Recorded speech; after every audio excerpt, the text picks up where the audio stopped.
আজকের ভিডিওটি দেখার আগে আমি একটা কথা বলবো, যারা আজকের ভিডিওতে একদম নতুন তারা আমার এর আগের করা ক্লাস দুটি অবশ্যই দেখে আসুন, কারণ আজকে সেই ক্লাস থেকে গুরুত্বপূর্ণ তথ্যগুলো, অর্থাৎ যেগুলি বিভিন্ন ধরনের সরকারি পরীক্ষায় আসে, মাস্ট এই খুঁটিনাটি বিষয়গুলো থেকে, ডিসি মেশিনের এই খুঁটিনাটি বিষয়গুলো থেকে সরকারি পরীক্ষায় কোশ্চেন আসে। সেই দুটি ভিডিও কাইন্ডলি একটু দেখে আসেন, তাহলে একটু বুঝতে সুবিধা হবে। তো প্রথমে আমাদের দেখেন ডিসি মেশিন ডিটেইলসে আমি প্রথমে যে জিনিসটা নিয়ে আলোচনা করবো সেটা হচ্ছে ইয়োক।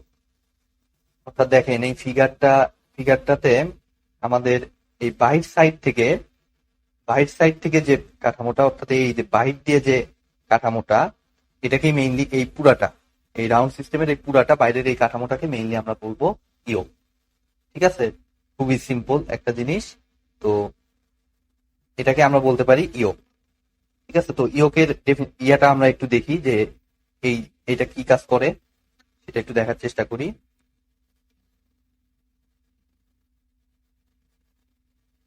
For mechanical support of the machine, অর্থাৎ এই পুরা সিস্টেমটার মেকানিক্যাল সাপোর্ট দেয়। দেখেন এই ইয়োকটা আমার কি করতেছে, স্টেটর রোটর এটাকে তার নিজস্ব পজিশনে ফিক্সড রাখতেছে, অর্থাৎ মেইনলি এটা কি করতেছে, পুরো মেশিনটাকে একটা মেকানিক্যাল সাপোর্ট। ইজি। এরপরে হচ্ছে হোল্ডস দি ফিল্ড ফ্লাক্স। তো এটা আমি দেখেন গত ভিডিওগুলোতেও আমি করেছিলাম যে আমাদের দেখেন নর্থ পোল থেকে সাউথ পোলের দিকে যে ফ্লাক্স গুলো তৈরি হইতেছে সেটা আমার কি পুরো আবার রিজেনারেট হয়ে আবার নর্থ পোলে ফিরে আসতে হবে। তো সেই ফিরে আসার রাস্তাটা আমাদের কোথায়? অবশ্যই আমাদের এখানে কি, এই দেখেন এখানে আমি চিত্রে মেনশন করেই রেখেছি, আমাদের চিত্র অনুযায়ী এই যে ফ্লাক্সের ডিরেকশনটা এখানে দেয়াই আছে, এই দিক দিয়ে আমার নর্থ পোল থেকে সাউথ পোলে যেয়ে আবার দেখেন নর্থ পোলের দিকে ফিরে আসছে। ঠিক আছে, অর্থাৎ ইয়োক মেইনলি এই কাজটা আমাদের ইজিলি করতে পারে, ইয়োকের কারণে এই জিনিসটা সম্ভব হবে। ঠিক আছে, সিম্পল একটা জিনিস। তারপর হচ্ছে কি, এই ইয়োকের ম্যাটেরিয়ালটা হচ্ছে কাস্ট আয়রন, অর্থাৎ এটা মেইনলি কাস্ট আয়রন দিয়ে তৈরি করা হয়, এই ইয়োকের ভিতরে যে ইন্টারনাল ম্যাটেরিয়ালটা।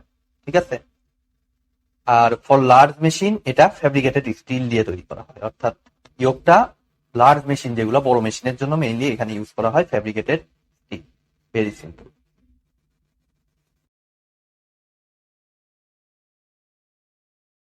ইয়োকের পর নেক্সট আমাদের কোনটা আসে দেখি আমরা, কমুটেটর। ঠিক আছে, মোস্ট ইম্পর্টেন্ট পার্ট কমুটেটর। অর্থাৎ কমুটেটর বলতে মেইনলি আপনারা সবাই জানেন যে আর্মেচার থেকে যে ইয়েটা আমরা পাই, আউটপুটটা পাই, সেটা মেইনলি আমাদের এসি আউটপুট। ঠিক আছে, যেটা ইলেকট্রোম্যাগনেটিক ইন্ডাকশনের মেইন মূলনীতিটা, অর্থাৎ এখান থেকে অলওয়েজ এসি ফ্লাক্স অর্থাৎ এসি কারেন্টটা আমরা পাবো, সেখান থেকে আমাকে অবশ্যই ডিসি মেশিন যেহেতু আমার ডিসি তে কনভার্ট করতে হবে। তো কমুটেটরটা মেইনলি কাজ করবে মেকানিক্যাল রেকটিফায়ার হিসেবে। ঠিক আছে, এটা ইলেকট্রিক্যালি রেকটিফিকেশনটা ইলেকট্রিক্যালি করে না, মেইনলি করে মেকানিক্যালি, যেটা আমি আগের ফার্স্ট ভিডিওতে আমি আলোচনা করেছি ডিটেইলসে, কিভাবে এটা মেকানিক্যালি রেকটিফাই করে, অর্থাৎ এসি কে ডিসি বানায়, সেই জিনিসটা সম্পর্কে। দেন হচ্ছে এই পয়েন্ট বললামই আমি, কনভার্টস এসি টু ডিসি, অর্থাৎ এসি থেকে ডিসি তে এটা কনভার্ট করে। দেন আমার বলা আছে কমুটেটর সেগমেন্ট। কমুটেটর সেগমেন্টটা কোনটা? এই যে দেখেন আমাদের এখানে যে 1 2 যেটা লেখা আছে, অর্থাৎ এখানে মেইনলি এই যে 1 1 তারপরে এই যে 2, এগুলোকে মেইনলি বলা হবে কমুটেটর সেগমেন্ট। ঠিক আছে, ভেরি সিম্পল। অর্থাৎ এই কমুটেটর সেগমেন্টটা মেইনলি আমাদের হার্ড ড্রন কপার দিয়ে তৈরি করা হয়। কেন কপার ইউজ করা হয়? কারণ এটা অবশ্যই ভালো কন্ডাক্টর হিসেবে কাজ করতে হবে, আর কপার আমরা জানি যে সব থেকে ভালো কন্ডাক্টরের মধ্যে একটা। এই কারণে মেইনলি আমরা এখানে ইউজ করবো হার্ড ড্রন কপার। ঠিক আছে, দেন আমাদের কি, there are mica insulation between two consecutive segment, অর্থাৎ এই 1 এবং 2 এটার মাঝখানে দেখেন একটা ওই যে কালো একটা দিয়ে রাখছে, আবরণ দিয়ে রাখছে, এটাকে মেইনলি আমরা বলবো ইনসুলেটর। ঠিক আছে, অর্থাৎ এখানে মেইনলি মিকা আমরা সবাই জানি যে ইনসুলেটর হিসেবে কাজ করবে। কেন আমরা মিকা ইনসুলেশন ইউজ করব? দেখেন আমার ওই যে এবি কন্ডাক্টর থেকে যে কারেন্টটা আসতেছে সেটা অবশ্যই 1 সেগমেন্ট, কমুটেটর 1 সেগমেন্টে ঢুকে সেটা অবশ্যই লোডে সাপ্লাই হতে হবে। আবার একইভাবে সিডি থেকে যেটা আসতেছে সেটা 2 সেগমেন্ট বরাবর এসে আবার লোডে সাপ্লাই দিতে হবে। ঠিক আছে, এখন 1 থেকে 2 তে যদি আমি একটা পথ করে দিই, তাহলে আমাদের যদি কারেন্ট চলাচলের পথ থাকে তাহলে তো কারেন্ট আমার ভাগ হয়ে 1 থেকে 2 তেও যাবে, যার ফলে আমরা আলটিমেটলি পয়েন্ট কি দুইটা পাইতেছি। আমাদেরকে তো পয়েন্ট দুইটা করতে হবে, তা নাহলে তো আমরা আউটপুট পাবো না। এই 1 আর 2 এটাকে আলাদা করার জন্য মেইনলি একটা ইনসুলেটর ইউজ করবো, যাতে কোনো কারেন্ট এই এই সেগমেন্ট ভেদ করে আরেক সেগমেন্টে না যেতে পারে। ঠিক আছে, যার কারণে আমরা একটা শার্প আউটপুট।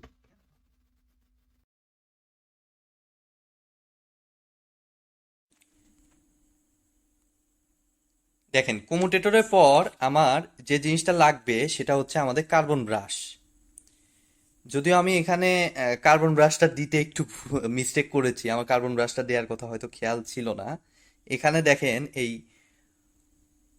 কার্বন ব্রাশটা মেইনলি এই কমুটেটর সেগমেন্টকে টাচ করে, এই কমুটেটর সেগমেন্ট থেকে আমাদের মেইনলি দেখেন, আমি এখানে একটু ইয়ার মাধ্যমে আমি দেখায় দিচ্ছি। এখানে মেইনলি এই যে এইখান দিয়ে এই 2 সেগমেন্টটা যে আছে, এখানে মেইনলি একটা কার্বন ব্রাশ থাকবে। ঠিক আছে, এবং 1 সেগমেন্টের এখানে একটা কার্বন ব্রাশ থাকবে। এই কার্বন ব্রাশটার কাজ কি আমরা একটু চিত্রে প্রথমে দেখি, আমরা একটু এই যে স্লাইডে প্রথমে দেখে নেই আমাদের কার্বন ব্রাশের কাজটা কি অ্যাকচুয়ালি। আচ্ছা, তার আগে এটা ইরেজ, আচ্ছা ওটা থাক, সমস্যা নাই। আমাদের কার্বন ব্রাশের মেইন কাজগুলো আমরা একটু দেখে নিই।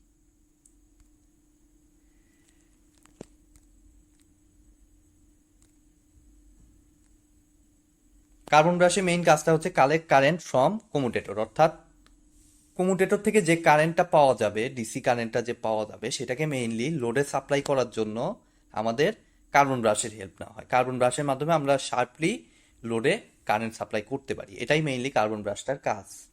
এবং ম্যাটেরিয়ালটা দেখেন, কার্বনও ইউজ করা যায় বা গ্রাফাইট ইউজ করা যায়। ঠিক আছে, আর এখানে তো বলাই আছে প্লেসড অন টাচিং দি কমুটেটর, অর্থাৎ কমুটেটর সেগমেন্টকে টাচ করে মেইনলি এই ব্রাশটা থাকবে, যেটা আমি এখানে আলাদা করে মেনশন করেছি। আর এটাকে অবশ্যই placed on magnetic neutral Axis. ঠিক আছে, যেটা আমি ভিডিওতে গত 2 ভিডিওতে ক্লিয়ার করেছি, ম্যাগনেটিক নিউট্রাল অ্যাক্সিস অর্থাৎ যেখানে মেইনলি নর্থ পোল এবং সাউথ পোলের মাঝামাঝি জায়গায়, যেখানে না নর্থ পোলের ইফেক্ট থাকবে না সাউথ পোলের ইফেক্ট থাকবে, সেটাকে মেইনলি আমরা বলবো ম্যাগনেটিক নিউট্রাল অ্যাক্সিস। সিম্পল।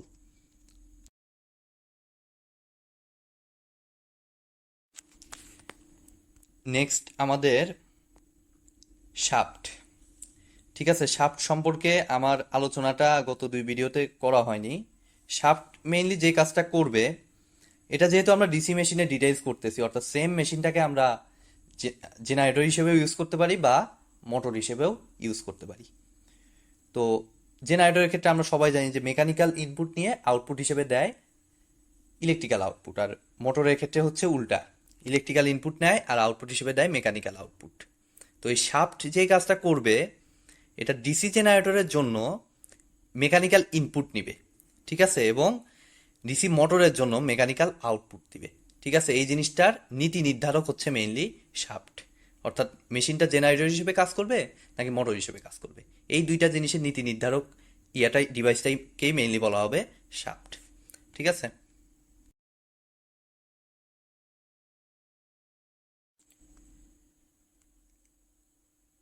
আমাদের দেখেন নেক্সট আমাদের পোল সম্পর্কে আমরা একটু আলোচনা করব। ম্যাগনেটিক যে নর্থ আর সাউথ পোল, সেটার একটু ইন্টারনাল জিনিসগুলো সম্পর্কে একটু আলোচনা করব।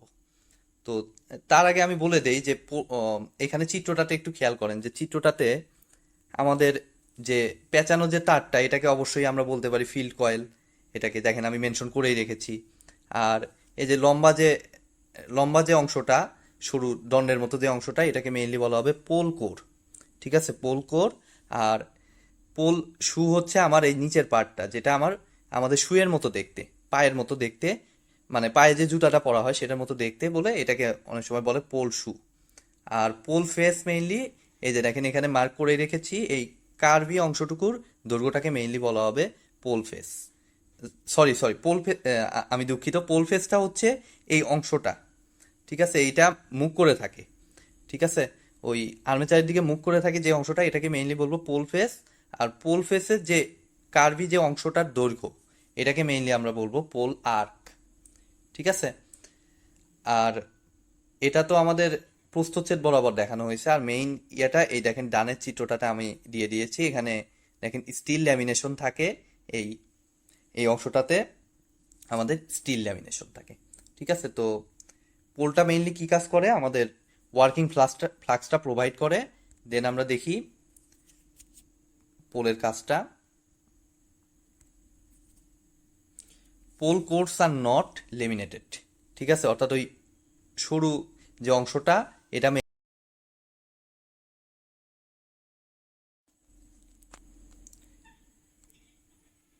নেক্সট আমাদের আর্মেচার ওয়াইন্ডিং। আর্মেচার ওয়াইন্ডিং সম্পর্কে আমি পরবর্তী ভিডিওতে ব্রিফলি ডিসকাস করব। দেখেন এই যে প্রথমেই আমি লিখে রেখেছি will be briefly discussed in the future videos, যেটা অনেক বড় বড় ওয়াইন্ডিং যেগুলা যে কানেকশনগুলো সেগুলো আমি পরবর্তী ভিডিওগুলোতে ডিটেলসে আলোচনা করব। তবে এখানে একটু বলে দেই যে এটা অবশ্যই মেড অফ কপার, অর্থাৎ কপার দিয়ে তৈরি হবে। যেহেতু এই আর্মেচার ওয়াইন্ডিং এর মাধ্যমে আমরা পরবর্তীতে এটা কমিউটেটরে পাঠাবো, তো অবশ্যই এটাকে আমার কি করতে হবে যে কোনো ভালো কোনো তার ইউজ করতে হবে। তো সেই জন্য এটাকে কপার দিয়ে তৈরি করা হয়, তারটা মেড অফ কপার।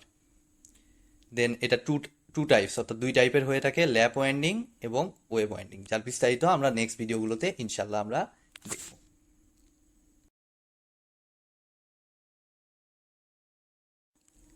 নেক্সট আমাদের আসবে আর্মেচার টু কমিউটেটর কানেকশন। এটা সম্পর্কেও আমি খুব একটা বেশি এখানে আলোচনা করব না, এটাও আমরা ইনশাল্লাহ নেক্সট ভিডিওগুলোতে দেখার চেষ্টা করব। কারণ আমার যে চিত্রটা প্রথমে যে চিত্রটা আমি আঁকাইছি সেখানে দেখা যাচ্ছে আর্মেচারে কানেকশন দিতেই পুরা পেজ আমার ভরে গেছে, যার কারণে আর্মেচার থেকে কমিউটেটরের কানেকশন দেখানো পসিবল হয়নি। এবং আর্মেচার থেকে কমিউটেটরের কানেকশন অনেকগুলো কানেকশন, তো সেই কারণে আমি পরবর্তী ভিডিওগুলোতে সেটা ডিটেলসে আমি আলোচনা করব।